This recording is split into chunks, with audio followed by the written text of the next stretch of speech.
သမျှထဲမှာအကြိုက်ဆုံးတဲ့အခုလောလောဆယ်အရန်ယူသွတ်နေတဲ့ mask ကတော့ Erica mask တွေအများကြီးသုံးဖို့ရ collagen mask တွေရောရိုးရိုး mask တွေရောအကုန်လုံးဒီလောက်တစ်ခါမှ strong opinion မရှိဘူး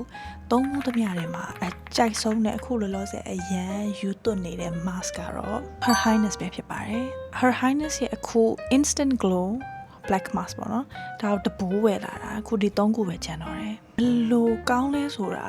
ဘလို့ပြောပြရမလဲတော့မသိတော့ဘူးသူမိနစ်40ကတ်ရတယ်ကတ်ပြီးသွားတဲ့အချိန်ညရင်ညနာ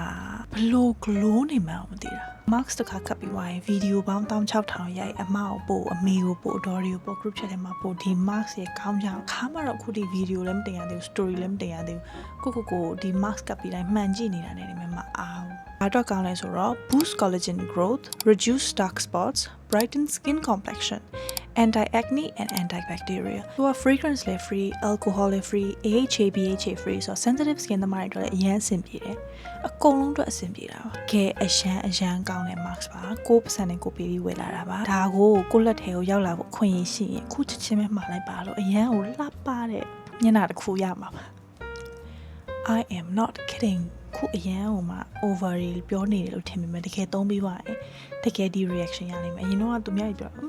mask ကဘာလို့လောက်ရင်းစီကြည့်ရလဲဒီလောက် mask က mask ပဲလေဆိုပြီးတော့ဒီ mask က mask ပဲမဟုတ်ဘူးဒီ mask က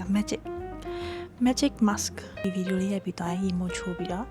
ဒီ mask လေးကပ်ပြီးတော့ကျွန်မအရင်လှပါတယ်သူသွားလို့တော့